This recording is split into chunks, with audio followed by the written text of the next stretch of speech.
નમસ્તે મિત્રો, જય માતાજી, બાપા સીતારામ, જય શ્રી કૃષ્ણ। જો તમે લાલ મરચાં, લીંબુ, ગાજરનું અથાણું ખાવાના શોખીન હોય, આવી રીતે આપણે તેલ નાખ્યા વગર ગાજર, મરચાં, લીંબુનું અથાણું બનાવ્યું છે, તમે બનાવજો કોઈ પ્રસંગ માટે અથવા કોઈ દુકાન હોટલમાં પણ હાલે। તો આપણે લાલ મરચાં, ગાજર ને લીંબુનું અથાણું બનાવવાનું છે। તો આપણે પેલા મરચાંને કટિંગ કરી લઈએ।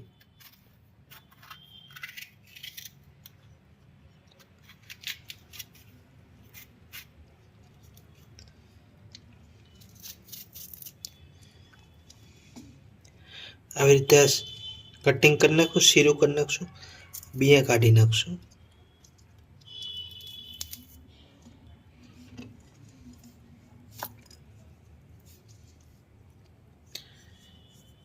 આ બાઉલમાં આપણે આવી રીતના એક મરચાંના 8 ટુકડા કરી નાખશું। આવું નાનું મરચું હોય તો 4 કરશું।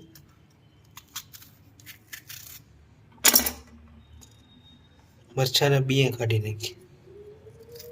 તો આવી રીતે આપણે બધા મરચાં કટિંગ કરી નાખીએ। તો આપણે 100 ગ્રામ મરચાં કટિંગ કરી નાખ્યા। હવે ગાજર કટિંગ કરી નાખીએ।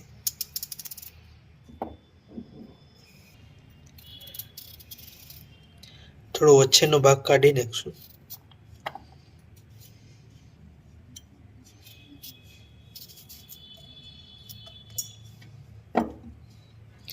આવી રીતે ગાજરને કટિંગ કરી નાખીએ।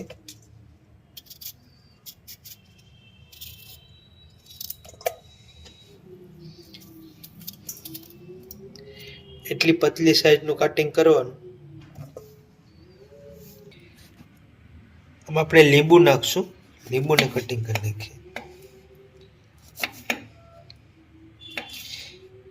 એક લીંબુના આપણે 8 ટુકડા કરી નાખશું।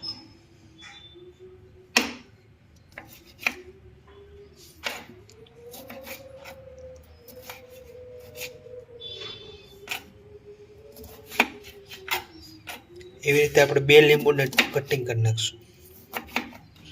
બધા બીયા કાઢી નાખશું લીંબુમાંથી। લીંબુને અડધી ચમચ નમક નાખીને મિક્સ કરી દઈએ। અડધી ચમચ હળદર લઈએ છીએ।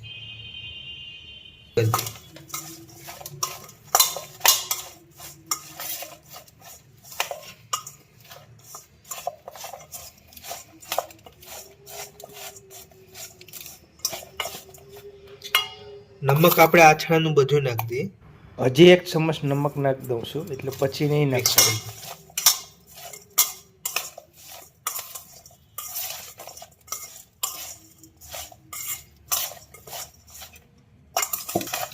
આવી રીતે હળદર ને નમક બરાબર મિક્સ કરી દેવાનું।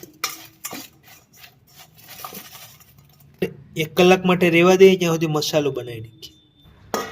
રાઈના કુરિયા 2 ચમચ લીધા છે અને મેથીના કુરિયા 1 ચમચ, અને શેકી નાખશું। બે કુરિયાને થોડા થોડા શેકી નાખીએ। ધીમા ગેસ ઉપર શેકવાના આપણે।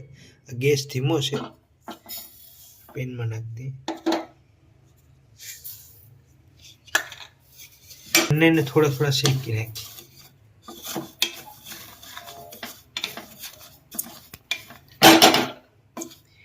2 મિનિટ સુધી ધીમા ગેસ ઉપર શેકવાનું। 1 ચમચ વરિયાળી નાખી શેકવામાં। ગેસ ધીમો રાખવાનો। રાયના અને મેથીના કુરિયા બળી ન જાય એનું ખાસ ધ્યાન રાખવાનું। આવી રીતે થોડા થોડા શેકાય।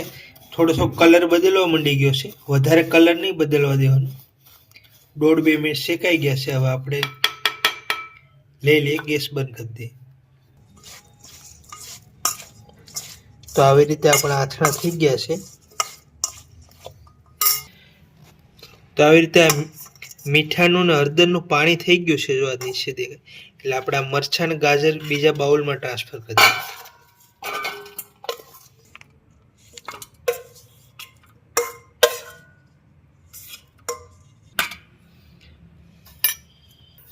હવે શેકેલા રાયના અને મેથીના કુરિયા આથણામાં નાખી દઈએ, મિક્સ કરી દઈએ।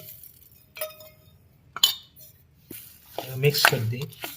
જો તમે જમવાનું કોઈ ભોજનાલય, ડાઇનિંગ હોલ કોઈ ચલાવતા હોય તો તમે આવી રીતે આ મરચાંનું અથાણાંનો ઉપયોગ કરી શકો, પણ આને 8 દિવસ સુધી ફ્રીજમાં રાખવું પડશે તો સારું રહે। આ મરચાં ગાજર લીંબુનું અથાણું તમે 8 દિવસ સુધી ખાઈ શકો. આમાં આપણે કોઈ ઓઇલ કે બીજી કોઈ મસાલા નાખતા નથી, કોઈ જાતનું તેલ પણ નથી નાખતા અને આને તાજા જ ખાવાના હોય આ મરચાંને. હવે આ મરચાંને આપણે 10-12 કલાક પછી તમે જે શાકને રોટલા ખાતા હોય એની હારે ખાવ તો મજા આવે ખાવાની. લીંબુ મરચાં ગાજરનું અથાણું તમે 10-12 કલાક પછી ખાઈ શકો. મરચાં ગાજરનું અથાણું આવી રીતે તૈયાર થઈ ગયું. હવે હું તમને 12 કલાક પછી બતાવું કે તો 12 કલાક પછી આપણું મરચાંનું અથાણું આવું થઈ ગયું છે, એકદમ ખાવા લાયક ટેસ્ટી. જો આમાં થોડું પાણી થઈ ગયું છે અને આ મસાલો મિક્સ થઈ ગયો છે. તો આવી રીતે ગાજર મરચાંનું અથાણું બનાવો. હવે આ તમે અથાણું ખાઈ શકો. આનો મસાલાનો ટેસ્ટ ને સરસ આવશે. તેલ નાખ્યા વગરનું બનાવ્યું એટલે 8 દિવસ સારું રહે. તો ગાજર મરચાંનું અથાણુંનો વિડીયો સારો લાગ્યો હોય તો વિડીયોને લાઈક કરી દેજો, શેર કરી દેજો. ચેનલમાં નવા હોય તો સબસ્ક્રાઈબ કરી દેજો. મળીશું અગલા વિડીયોમાં. જય માતાજી, બાપા સીતારામ, જય શ્રી કૃષ્ણ.